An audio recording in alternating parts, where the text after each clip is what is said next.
প্রশ্ন হচ্ছে আপনার যে মানে মানে যতগুলো আপনি পয়েন্ট তুলে ধরলেন, এই পয়েন্টের মধ্যে আমাদের দেশের কি লাভ এবং আওয়ামী লীগের কি লাভ, একটু একটু একটু বলবেন। যে বর্তমানে যে যতগুলো কার্যক্রম তারা সম্পাদন করেছে, মানে আমাদের দেশের কি এখানে এই যতগুলো কাজ তারা করছে, এই জনগণের কি লাভ এখানে? আমরা কিন্তু কথা বলছি জনগণ প্রশ্নটা খুবই গুরুত্বপূর্ণ। এই প্রশ্নটা কেউ করে না, এই প্রশ্নটা এই প্রথম শুনলাম, খুব গুরুত্বপূর্ণ। ধন্যবাদ এই প্রশ্নের জন্য। যে আসল প্রশ্ন হচ্ছে, তুমি ইউনূস থাকুক না আওয়ামী লীগ থাকুক না বিএনপি থাকুক জাতীয় সরকার থাকুক সেনা থাকুক, সেনা প্রধান রাষ্ট্র চালাক, রাষ্ট্রপতি শাসন হোক, যাই হোক না কেন, জনগণের কি লাভ? যারা খেতে পাচ্ছে না, এই ওয়ার্ল্ড ব্যাংকের হিসেব অনুযায়ী এবং আরো একটি সূত্রের হিসেব অনুযায়ী 2025 সালের মধ্যে, 2025 সালের 31শে ডিসেম্বরের মধ্যে বাংলাদেশে আরো 2 কোটি দরিদ্র হবে। এখন আছে 4 কোটি 7 লাখ, ওটা হবে 7 কোটি, মানে 6 কোটি সামথিং নাকি, এটা 7 কোটি, 6 থেকে 7 কোটির মতো দরিদ্র হবে। তার মানে খেতে পাবে না। তার মানে এরা আগাম বুঝতে পারছে যে যে ধরনের পরিকল্পনা নেওয়া হয় মানুষের জন্য, মানুষের উন্নয়নের জন্য, নিরাপত্তা থেকে আরম্ভ করে আর যা যা নিরাপত্তা, যে পরিকল্পনাগুলো নেওয়া হয় সেগুলো নেওয়া হয়নি। 7 মাসে নেওয়া হয়নি, সেগুলো যদি আবার আরো 1 বছর ধরে নেয়, যদি তর্কের খাতিরে এখন থেকেও নেয়, তাও ওই গরিব দরিদ্রটা থাকছে। তার মানে আসলে ইউনূস সরকার ব্যর্থ। ইউনূস সরকার ব্যর্থ। ইউনূস একজন অর্থনীতিবিদ হিসাবে তার এই ব্যর্থতার দায় স্বীকার করে পদত্যাগ করা উচিত এবং চলে যাওয়া উচিত। উনি আসলে অর্থনীতিবিদই নন। কারণ একটা অর্থনীতিবিদ 7 মাসে যদি ঠিকঠাক না করতে পারে, একটা দেশের অবস্থা তলানিতে নিয়ে যায়, তাহলে ওনার থাকার দরকার নেই। আমি মানে নিরপেক্ষ জায়গা থেকে বলছি। এমনিতেই তো ইউনূসেরা চক্রান্ত করে শুধু ক্ষমতার লোভে এসছে। কেন এসছে এবার সেটা বলছি। যে এদের উদ্দেশ্য এই এখন এই প্রোক্লামেশন করে বিপ্লবী সরকার হ্যান ত্যান গঠন করবে, হ্যান করবে ত্যান করবে, যাই করতে যাক না কেন, কোনোটাই দেশের আমজনতার স্বার্থে হবে না। এখনো আমজনতার স্বার্থে কিছু হচ্ছে না, আগামী দিনেও হবে না। কেন হবে না? তাহলে কি হবে? কেন হবে না? যেহেতু ওরা চায় না, ওরা পুঁজিবাদের দালাল। ইউনূস হচ্ছে একজন বড় মাপের দালাল, জনপ্রিয় দালাল, ভালো ওই ইয়ে করতে পারে, দরদস্তুর গুলো এগুলো করতে পারে, দালালিটা ভালো করতে পারে। দেখবেন পাড়ায় আপনাদের অঞ্চলে সব দালাল কিন্তু লক্ষপতি হয় না, কোটিপতি হয় না, কিছু কিছু দালাল হয়। ইউনূস হচ্ছে ওই ধরনের। আরো অনেক অর্থনীতিবিদ আছে, ও হচ্ছে এইটা পারে। ও অর্থনীতিটা যত না ভালো বোঝে, তার থেকে দালালিটা ভালো বোঝে। যেমন নরেন্দ্র মোদী দালালিটা ভালো বোঝে। তো এই দালালিটাই করে, আর কিছু করে না। সেই কিসের দালালি? 2 কোটি না 2,26,000 কোটি, 2,26,000 কোটি টাকার খনিজ সম্পদ বাংলাদেশে আছে। তার মধ্যে গুরুত্বপূর্ণ একটা খনিজ সম্পদ, গুরুত্বপূর্ণ, মহা গুরুত্বপূর্ণ, সেটা হচ্ছে ইউরেনিয়াম।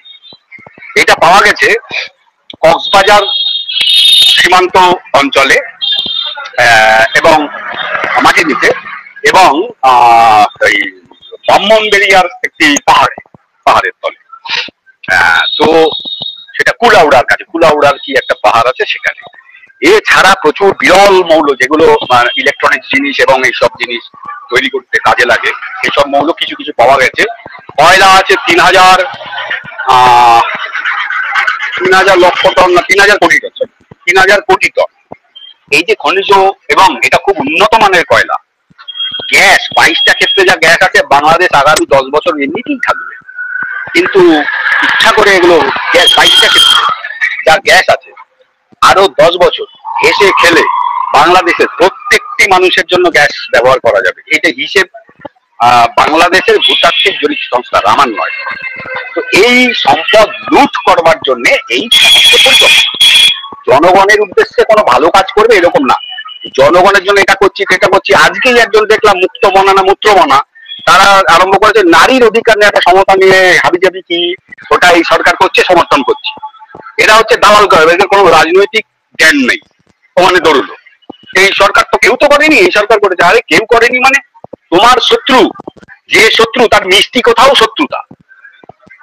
হয়তো ইতিহাস জানতে হবে, সেই আফজল খাঁর শিবাজি এসে এনে বাগনক দিয়ে মেরে ফেলেছিল, নিমন্ত্রণ করেছিল, এরকম। এই জন্য নিমন্ত্রণ করছে, ভালো ভালো কথা বলে, নারীর অধিকার, নারীর মুক্তমুখ, এসব বলে চলে একটা শ্রেণী যারা একটু প্রগতিশীল, মুক্তচিন্ত, আমার নামক মুক্তমনা, এদেরকে সঙ্গে নিচ্ছে। এইভাবে বিভিন্ন সেক্টরকে সঙ্গে নিয়ে নেওয়া হয়, বিভিন্ন চিন্তা ভাবনা দিয়ে। এইভাবে মানুষের মগজে এই সরকারের বিরোধিতা করা, এটাকে বলা হয় রাষ্ট্রীয় চিন্তা বা রাষ্ট্রবিজ্ঞান অনুযায়ী বলা হয় হচ্ছে প্রেসার গ্রুপ। তুমি রাষ্ট্রের বিরুদ্ধে মানে আমাদের মানে সরকারের বিরোধিতা করো, সেটা আমি চাই, কিন্তু তুমি আমাদের এই ব্যবস্থাটা সহ আমাদের সব উচ্ছেদ করার কথা বলতে পারবে। এইটা হচ্ছে ইউনুসের কেন্দ্রীয় বাহিনীর লক্ষ্য। ইউনুসের কেন্দ্রীয় বাহিনী এরা জনগণের উদ্দেশ্যে কিচ্ছু করবে না। এই কারণে আমি আগেও বলেছি, এখনো বলছি, আবারও বলবো, দ্বিতীয় মুক্তিযুদ্ধ ছাড়া বাংলাদেশ স্বাধীন সার্বভৌম হবে না। কেউ করতে পারবে না, কেউ করতে পারবে না। বলো বলো।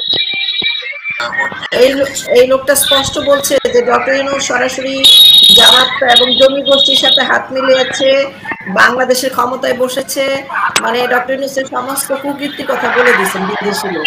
এটা কোন দেশি পরিচয় এখনো পাইনি। না, এটা তো সকলেই জানে, বলেছেন যেমন এটা সকলেই জানে ইউনূস কি করেছে না করেছে, কার সঙ্গে কিভাবে হাত মিলিয়েছে, এটা এখন আর এটা গোপন নেই, সকলে কম বেশি জানে এবং এই বিষয়টা স্বীকারও করেছে। যেমন মাহফুজ আলমের কথাই বলি, ও একটা ভিডিওতে স্বীকারই করে নিয়েছে এটা একটা রিজিন চেঞ্জের অপারেশন ছিল, এটা একটা চক্রান্ত ছিল, এটা একটা চক্রান্ত ছিল, ষড়যন্ত্র চক্রান্ত এইসব কথা বলেছে।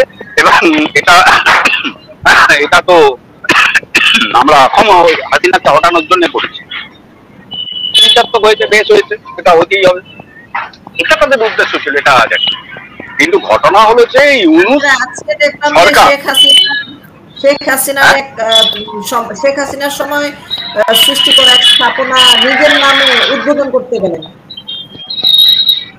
এগুলো তো আইওয়াস, এটা নিয়ে আপনারা বিতর্ক করবেন, দেশের লোক বিতর্ক করবে, শেখ হাসিনারটা কেন উনি করছেন। আসলে এই যে সিস্টেমটা ও ঘুরিয়ে দিল কোথায়, আমার মানে বাংলাদেশের মানুষের যারা শান্তিকাম, যারা ইউনূসকে চাইছে না, যারা বুঝতে পারছে যে ইউনূস থাকা মানে আমাদের কোনো লাভ নাই, উনি লুট করতে ষড়যন্ত্র করেছে, এটা যদি বিশ্বাস করে কেউ, তাহলে তাদের একটাই দাবি, উনি কোথায় কি উদ্বোধন করেছে না করেছে সেটা আমার ধর্তব্যের মধ্যেই পড়ে না। ও তো দখল করে থাকলে পরে তারপরে ও জাকুতি তাই করতে পারে, ও তো তার দখলদার তো অনেক কিছুই করতে পারে। দখলদার আপনার বাড়িটা দখল করেছে, সেই পর আপনার আপনার আপনার টেবিলটা নিয়ে টেবিলটা এক ঘর থেকে আরেকটা ঘরে নিয়ে যাবে কি যাবে না, সেটা প্রতিবাদ তো আপনার করার কথা না। হ্যাঁ, দখলদার সবসময় দখলদার তার চিন্তাতেই থাকবে, একটাই দাবি থাকা উচিত, সেটা হচ্ছে ইউনূস হটাও। জনগণের বাংলাদেশের জনগণের একটাই দাবি, ও কোথায় কি সংস্কার করছে না তার মূর্তি নিজের নামে উদ্বোধন করছে নাকি এইসব চর্চার বিষয় থাকার কথা না, এটা বারবার করে চর্চার বিষয় ঢুকিয়ে দিচ্ছে। এই কারণে আরেকটি গুরুত্বপূর্ণ বিষয় হচ্ছে এখন যে ফরিদা আপা একটি অনুষ্ঠানে বললেন পদ্মা সেতুর নিরাপত্তা নিয়ে আবার পরীক্ষা চালাবে, মানে ওরা আরেকটি ষড়যন্ত্র শুরু করেছে পদ্মা সেতু ভেঙে ফেলা।